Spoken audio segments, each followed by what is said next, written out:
반석 위에 지은 집, 이러한 제목으로 말씀해 드리겠습니다. 오늘 본문의 내용을 분석하여 요약하면 이러합니다. 모든 사람은 예외 없이 누구나 두 종류의 건축자 중에 하나에 속합니다. 그 두 종류의 건축자는 지혜로운 건축자와 어리석은 건축자라는 이름으로 구분됩니다. 그 구분은 건축자가 집을 짓는 기초가 어디인가에 따라서 결정됩니다. 지혜로운 건축자는 반석 위에 집을 지으나 어리석은 건축자는 모래 위에 집을 짓습니다. 그런데 건축자의 지혜로움과 어리석음이 드러날 때가 반드시 옵니다. 그것은 비가 내리고 창수가 나고 바람이 불어 그 집에 부딪힐 때입니다. 그때 반석 위에 지은 집은 무너지지 아니하나 모래 위에 지은 집은 심하게 무너져 버립니다.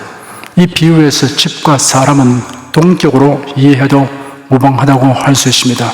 모래 위에 지은 집이 무너진다는 것은 그 집을 지은 사람이 멸망하는 것을 의미하기 때문입니다. 예수님의 이 비유를 자세히 살펴보도록 하겠습니다.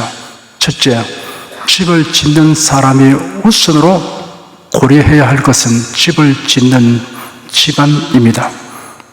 이탈리아 중부 토스카나 지방의 도시 피사의 두오모 광장에는 로마네스크 양식의 흰 대리석 탑이 있는데 집안에 약하여 기울어진 건물로서 유명하게 되었습니다.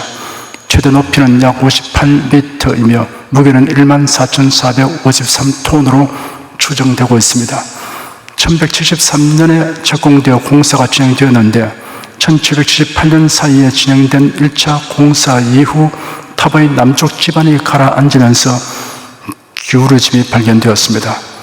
그 뒤 2차 공사에서 이를 수정하여 다시 건설하였으나 기울은 현상이 계속되었습니다. 1990년 이탈리아 정부는 경사각을 수정하기 위하여 10년에 걸쳐 보수 공사를 진행한 결과 기울어짐 현상은 5.5도에서 멈춘 상태가 되었습니다. 2001년 6월 일반에 다시 공개하였으나 보존을 위해 입장객의 수를 제한하였습니다. 탑 안으로 들어가려면 미리 예약해야 하며 반드시 가이드를 따라 이동해야 합니다. 보강 공사를 했지만 무너질 위험을 안고 있기 때문입니다.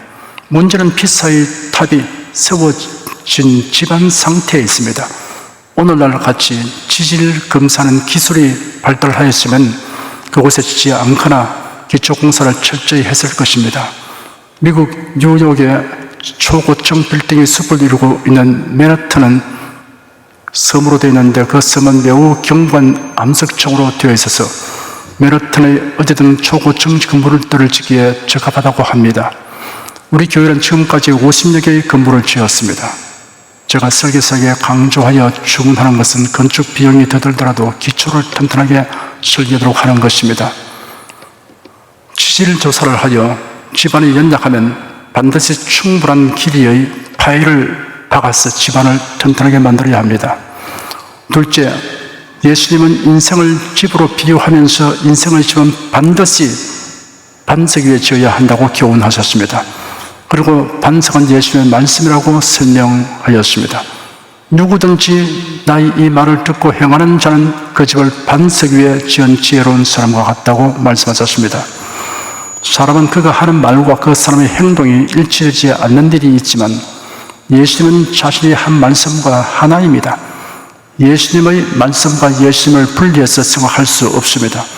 예수께서 제 아들에게 내가 곧 길이요 진리요 생명이니 나로 말미암지 않고는 아버지께로 올 자가 없다라고 말씀하셨습니다. 그리고 이어서 말씀하시기를 너희가 나를 알았다면 내 아버지도 알았을 것이다. 이제부터는 너희가 그분을 알고 또 보았다 하였습니다. 빌립이 예수님께 말하기를 주님 아버지를 우리에게 보여주소서 그리하면 만족하겠습니다 하였습니다.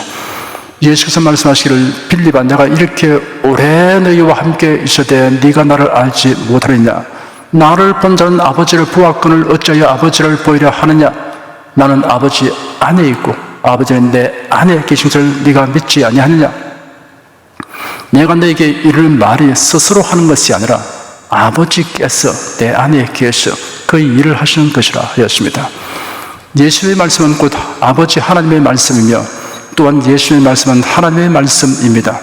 말씀이 육신이 되어 우리 가운데 거하심에 우리가 그 영광을 보니 아버지의 독생자의 영광이요 은혜와 진리가 충만하더라. 요한복음 1장 14절입니다. 예수님의 일거수일투족이 모든 인생들을 향한 하나님의 말씀입니다. 반석 위에 집을 짓는 사람은 예수님에 대하여 성경대로의 지식과 믿음을 가지고 있습니다. 예수께서 팔레스틴 최북단에 위치한 가이사라 빌립보 지방에 갔을 때 제 아들에게 질문하시기를 사람들이 인자를 누구라고 하느냐 하였습니다. 제 아들이 대답하였습니다. 어떤 이들은 세례 요한이라고 하고 다른 이들은 엘리야라고 하고 또 다른 이들은 예레미야나 선지자 중의 하나라고 합니다. 예수님은 세상 사람들의 그릇된 인식에 대하여 언급하지 않으시고 곧장 제 아들을 향하여 너희는 나를 누구라 하느냐라고 질문하셨습니다. 사람들이 인자를 누구라 하느냐라는 질문은 너희는 나를 누구라 하느냐라는 질문을 이끌어내기 위한 것이었습니다. 예수는 제 아들에게 대중의 의견에 편성한 객관적 지식이 아니라 예수님에 대한 주관적인 지식을 묻고 있습니다. 제 아들의 개인적이고 인격적인 인식과 마음의 확신에서 비롯된 대답을 요구하는 것입니다. 예수님에 대한 막연한 추측이나 가정에 의한 지식은 무용지물입니다.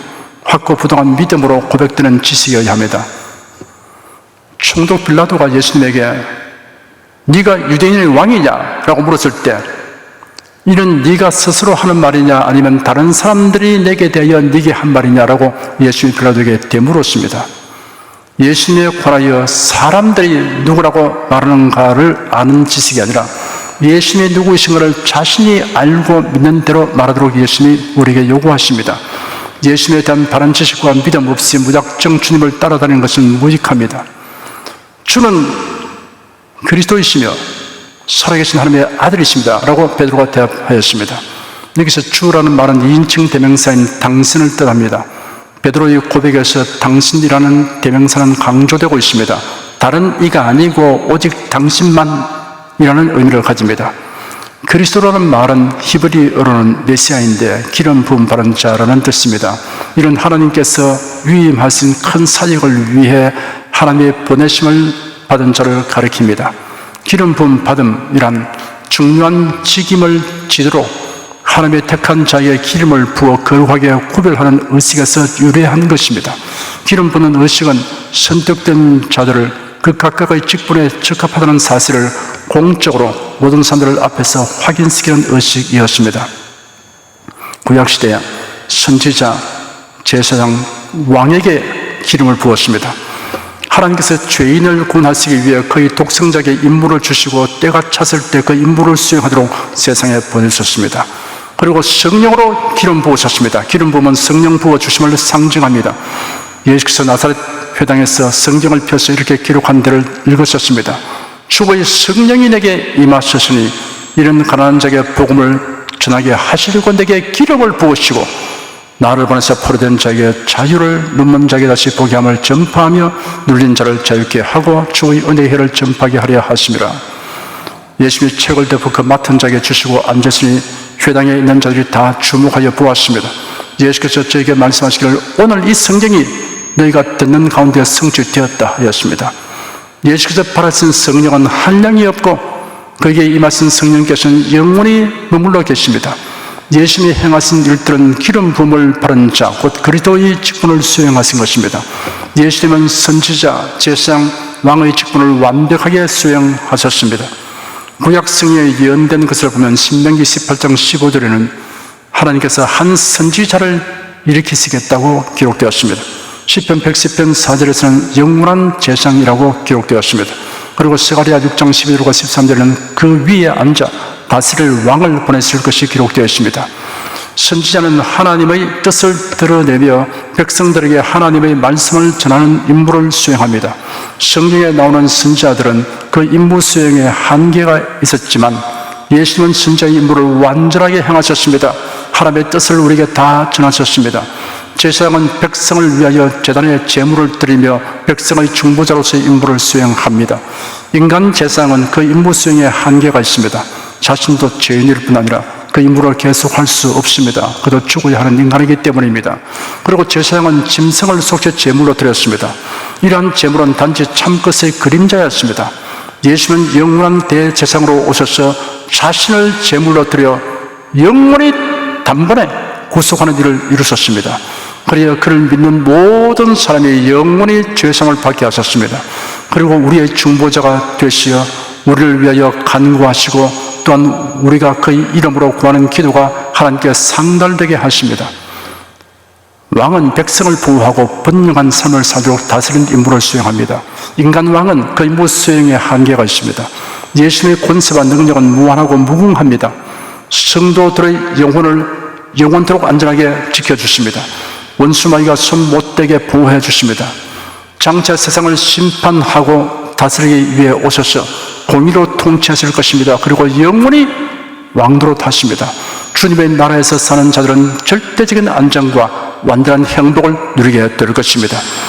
예수님에 대한 베드로의 신앙 고백에서 살아계신 하나님의 아들이라는 말은 세 가지 의미를 내포하고 있습니다. 예수님은 하나님 아버지께서 이 세상에 보내신 영원하신 하나님의 아들이라는 의미가 있습니다. 또 예수님은 유일한 구원자라는 의미가 있습니다. 예수께서 친히 말씀하시기를 내가 곧 길이요 진리요 생명이니 나로 말미암지 않고는 아버지께로 올 자가 없느니라 하였습니다. 그리고 예수님은 하나님의 극진하신 사랑이 우리에게 나타난 것을 의미합니다. 사도 요한은 기록하기를 하나님의 사랑이 우리에게 이렇게 나타난 바 되었으니 하나님이 자기의 독생자를 세상에 보내시면 저로 말미암아 우리를 살리려 하심이라 하였습니다. 사람들이 예수님을 가리켜 세례 요한이나 엘리야 혹은 예레미야나 선지자 중의 하나라고 말할 때 이는 그들이 말할 수 있는 최대의 찬사입니다.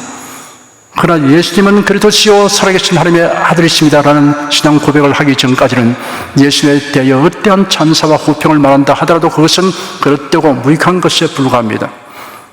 베드로의 신앙 고백을 들으신 예수께서 바요나 시모나 네가 복이 있도다 이를 네게 알게 하니는 혈육이 아니요 하늘에 계신 내 아버지시니라 라고 말씀하셨습니다. 예수는 베드로를 향하여 바요나 시몬이라고 불렀습니다. 요나의 아들 시몬이라는 말입니다. 베드로의 본 이름입니다. 예수님이 베드로의 원래의 이름을 그 아비의 이름과 더불어 부르신 것은 천연적인 신분인 갈릴리 호수의 어부로서의 시몬이 예수님에 대한 바른 지식과 믿음을 고백한 것은 자신의 지혜, 지식, 경험에 의한 것이 아니라 온전히 하나님의 계시에 의한 것임을 나타내고자 하신 것입니다. 이를 네게 알게 하니는 혈육이 아니다 하였습니다. 혈육이란 타락한 본성을 가진 죄인으로서의 인간 그 자체와 그의 본성적인 재능, 지식, 지혜 등을 의미합니다. 베드로의 신앙 고백은 결코 그 자신의 이성이나 지혜나 자질이나 노력에서 비롯된 것이 아닙니다. 이를 네게 알게 하니는 하늘에 계신 내 아버지시니라 하였습니다. 예수 그리스도에 대한 바른 지식은 혈육보다 무한히 높으신 하늘에 계신 아버지의 계시에 의한 것입니다. 에베소 1장에 기록되기를 우리 주 예수 그리스도의 하나님 영광의 아버지께서 지혜와 계시의 정신을 너에게 주사 하나님을 알게 하시고 너희 마음눈을 밝히사 그의 부르심의 소망이 무엇이며 성도 안에서 그 기업의 영광의 풍성이 무엇이며 그의 힘의 강력으로 역사심을 따라 믿는 우리에게 베푸신 능력의 지극히 크심이 어떤 것을 너희로 알게 하시기를 구하노라 하였습니다. 하나님께서는 택하신 자들에게 진리를 알도록 신령한 빛과 시력을 모두 주셔서 올바른 지식과 믿음을 가지게 하여 주십니다. 바울이 빌립보에서 전도할 때 루디아라는 여인이 믿고 세례를 받은 후에 즉시로 자기 집을 바울 일행이 사용하도록 제공했습니다.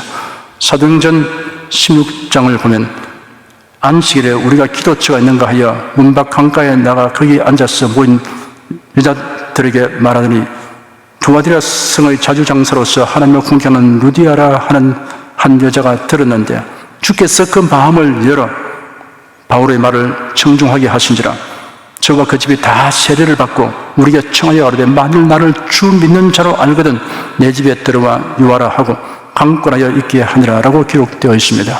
루디아는 하나님의 택함을 입은 사람입니다. 주님께서 그 마음을 열어 복음을 청중하게 하셨다고 설명되어 있습니다. 마귀는 사람의 마음을 혼미케 하여 복음의 광채가 비치지 못하게 합니다.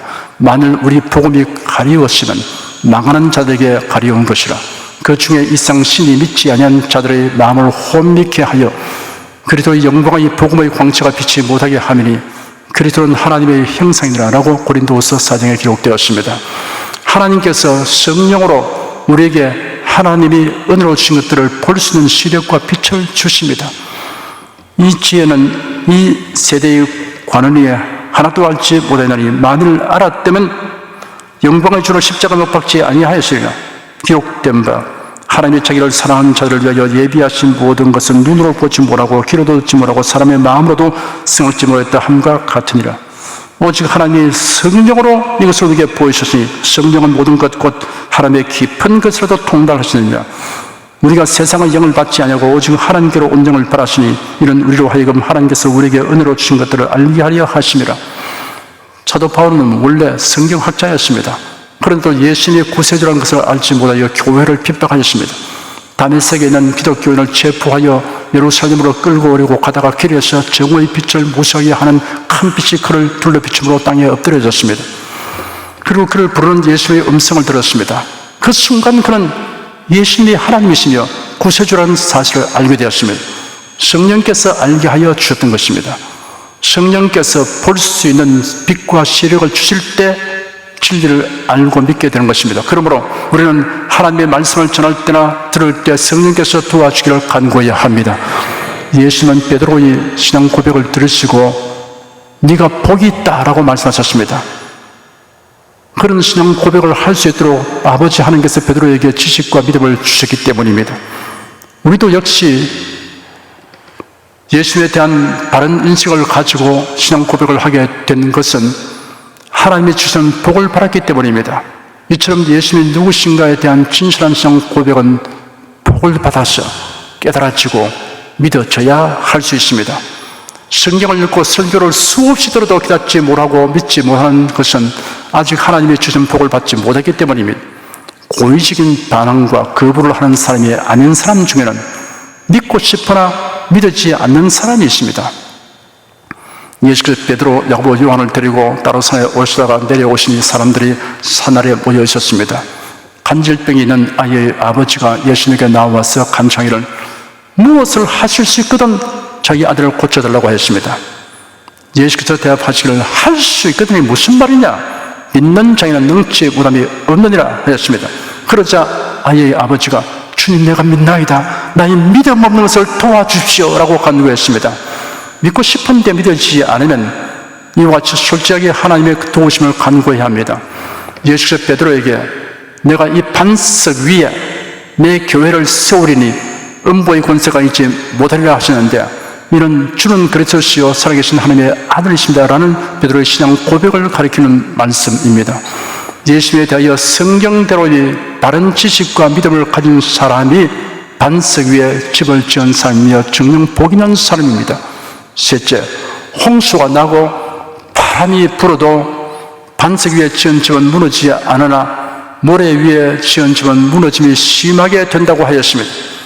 모래 위에 지은 집, 달리 말하여 모래 위에 집을 짓는 사람이 누구인가를 살펴봅시다.